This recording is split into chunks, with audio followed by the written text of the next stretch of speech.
Bismillahirrahmanirrahim. Assalamualaikum warahmatullahi wabarakatuh. Perkenalkan, nama saya Diana Tisa dari jurusan Sistem Informasi. Baik, pada kesempatan kali ini saya akan menjawab beberapa soal dari tugas 4 dari mata kuliah Rekayasa Perangkat Lunak. Soal yang pertama yaitu, apa dampak jangka panjang bagi proyek perangkat lunak jika tahap rekayasa kebutuhan dilewati atau dilakukan dengan terburu-buru? Baik, jawabannya yaitu dampak jangka panjang jika rekayasa kebutuhan dilewati atau terburu-buru. Rekayasa kebutuhan merupakan tahap awal yang sangat penting dalam pengembangan perangkat lunak. Jika tahap ini dilewati atau dilakukan secara terburu-buru, maka akan menimbulkan beberapa dampak jangka panjang.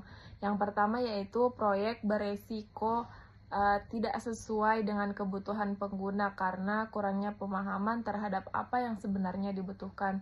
Terus yang kedua, biaya dan waktu pengembangannya akan meningkat. Terus yang ketiga, kualitas perangkat lunak menjadi rendah karena spesifikasi yang tidak jelas dan dapat menyebabkan kesalahan dan bug.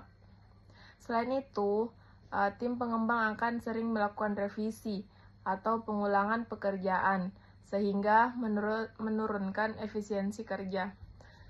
Dan yang terakhir, tingkat kepuasan pengguna menjadi rendah karena sistem yang dibuat tidak mampu memenuhi harapan atau menyelesaikan masalah mereka. Baik, soal yang kedua yaitu berikan contoh situasi di mana kebutuhan non-fungsional, misalnya keamanan atau kinerja, lebih kritis dibandingkan kebutuhan fungsional atau fitur utama. Salah satu contoh yaitu misalnya aplikasi mobile banking. Secara fungsional, aplikasi harus bisa melakukan transfer uang, cek saldo, dan pembayaran. Namun, kebutuhan non-fungsional seperti keamanan dan kinerja jauh lebih kritis.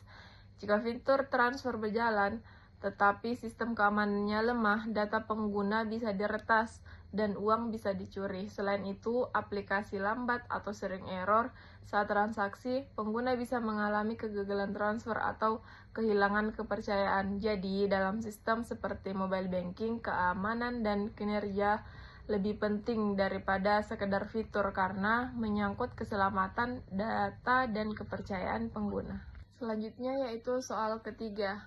Pendekatan apa yang paling efektif untuk mendapatkan kebutuhan dari klien yang tidak memiliki latar belakang IT?